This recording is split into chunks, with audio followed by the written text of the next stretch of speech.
Chapter 14. Orpheus. Chester didn't have long to wait. In a few minutes, Tucker came bounding into the newsstand and up to the stool in the shelf. Harry followed him, ambling silently along as always. Tucker Mouse took himself very seriously now that he was the manager of this famous concert artist. Good evening, Chester. You should excuse the suggestions, please, but I thought that your tempo was off a little tonight in the Stars and Stripes Forever. You can't afford to relax just because you're on top, you know. Chester crawled out of the matchbox. Can I even say hello to Harry? Well, so say hello. Hello, Harry. Hello, Chester. So the greetings being over, let us get on with practice. Chester looked at Harry and shook his head. The cat smiled and winked. Tucker twisted the dial. Wearily, Chester crossed his wings on the position for playing. There was an Irish jig on the radio. The cricket prepared to fling himself into the first wild strings of the jig, but suddenly he dropped his wings and said, I'm just not up to it tonight. What's the matter? Well, I don't feel like playing. You don't feel like playing? Well, that's like the sun saying, I don't feel like shining. Well, sometimes there are cloudy days. Can I have a rest too? Oh, let him take the day off. What's the matter, Chester? Is fame beginning to get you down? I guess I'm just feeling September-ish, sighed Chester. It's getting towards autumn now, and it's so pretty in Connecticut, and all the trees change colors, and the days get very clear with a little smoke on the horizon from the burning leaves, and pumpkins begin to come out. Oh, well, we can go up to Central Park and watch the trees change colors there. Well, it isn't the same. I need to see the shuck of corn. I don't mean to tell you yet, but you may as well know. I'm going to retire. Retire? Yes, retire. I love New York and I love to have all these people listening to me, but I love Connecticut. I'm going home. But. Oh, I'm sorry, Tucker. But I've made up my mind. Well, what about Mario? Oh, he wants me to be happy. He said he wished I had never come to New York if I was going to be miserable. But all the humans, all the suffering thousands your playing gives pleasure to. Well, my playing gives pleasure to a lot of people in Connecticut, too.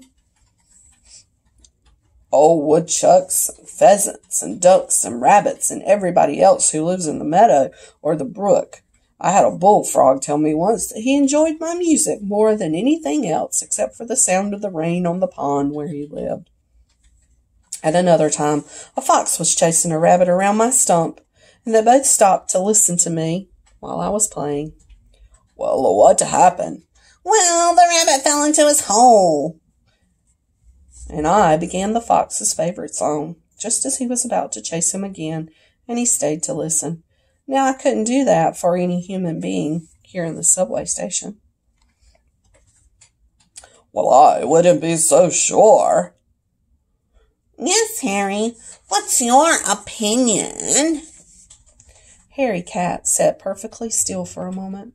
His whiskers were wiggling, which was a sign that he was thinking very hard. Well, my opinion is that it's Chester's life and that he should do what he wants. What good is it to be famous if it only makes you unhappy? Other people have retired at the peak of their careers. In all honesty, however, I must add that I will be dreadfully sorry to see Chester go. Tucker Mouse scratched his left ear. Always a good sign something about that phrase, peak of their careers, struck his imagination. There would be a lot of glory, I suppose, giving everything up just as you're on top. What a gesture! The idea took hold of his tiny mouse's mind. I can see it all now. At that summit of his success. That's the same as the peak of his career, isn't it? Just the same. At the summit of his success, he vanishes. Tucker raced back and forth on the shelf. The papers will go crazy. Where is he? Where did he go? Nobody knows. He leaves behind only a beautiful memory. How touching, how lovely. The only thing that worries me is what will happen to the newsstand. Oh, don't worry about the newsstand, said Harry. This newsstand has been touched by the golden finger of fortune. They'll probably make a national park out of it. Oh, do you really think so? Well, even if they don't, I'm sure the Bellanys will do just fine. They're famous now, too. Oh, so do you plan to make it final? Said Tucker. Chester thought a moment. Well, today is Thursday. How about tomorrow night? Friday is an excellent day for retiring. If I were going to retire from scrounging, it would be on Friday. So Chester gave a big heave sigh. Oh, I feel better. If you want me to learn some new pieces for tomorrow, I will. Why bother? Tonight's your last full night in New York. You may as well enjoy yourself. All right. Well, let's have a party to honor your retirement. I have plenty of food, no matches to burn the place up. So the three friends hopped, scuttled, and padded across to Tucker's home, where a fine farewell feast was held, and it was thoroughly enjoyed by all. The next day, at 6:05, Chester was about to begin the last public piece he would ever play in New York City. It was Friday night, the busiest time of all. Besides the commuters coming home from work, the station was swarming with men and women who were leaving the city for the weekend on their way to Grand Central Station. But they all stopped to listen to Chester. There were so many people crowded around the newsstand that the police had to keep the aisles to and from the subway trains open with ropes. The Cricket had just finished his most beautiful concert. For this final encore, he wanted to play the Sextettes from the opera Luce de Lamare. It had been written by 6 people, and even though he was very talented, Chester could do only one part. So he took the tenor's music because it carried the main theme most of the time. They didn't know it, but Chester was playing the Sextettes in honor of the whole Bellany family. It was Papa's favorite of favorites, and Mario and Mama loved it too. Chester wanted them always to remember him playing this piece.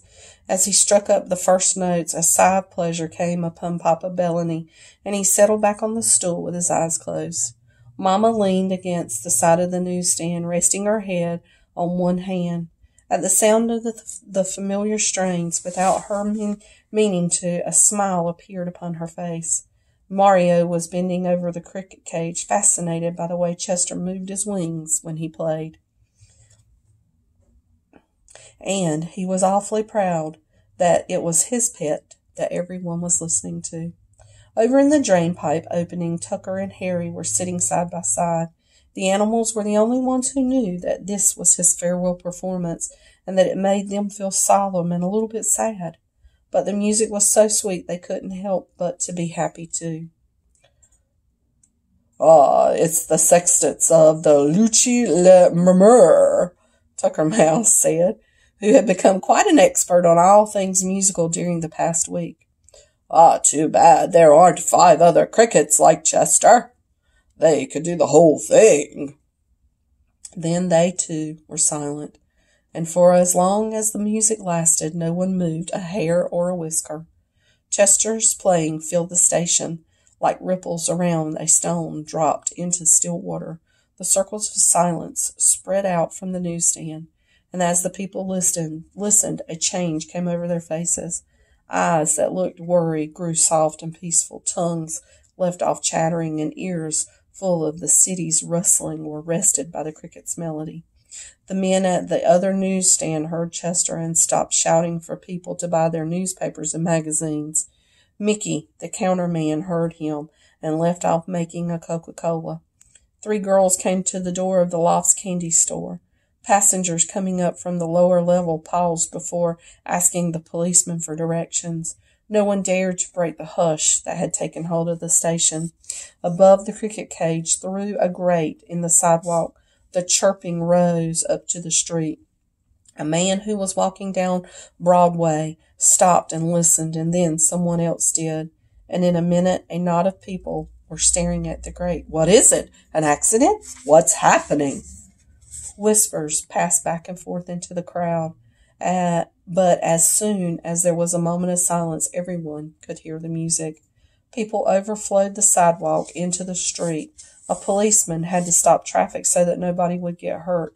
And then everyone in the stopped cars heard Chester too. You wouldn't think a cricket's tiny chirp could carry so far, but when in all the silence, the piercing notes can be heard for miles. Traffic came to a standstill. The buses, the cars, the men, the women walking, everything stopped. And what was strangest of all, no one minded. Just this once, in the very heart of the busiest of cities, everyone was perfectly content not to move and hardly to breathe. And for those few moments, while the song lasted, Times Square was as still as the meadow at evening, with the sun streaming in on the people there, and the wind moving among them as if they were only tall blades of grass.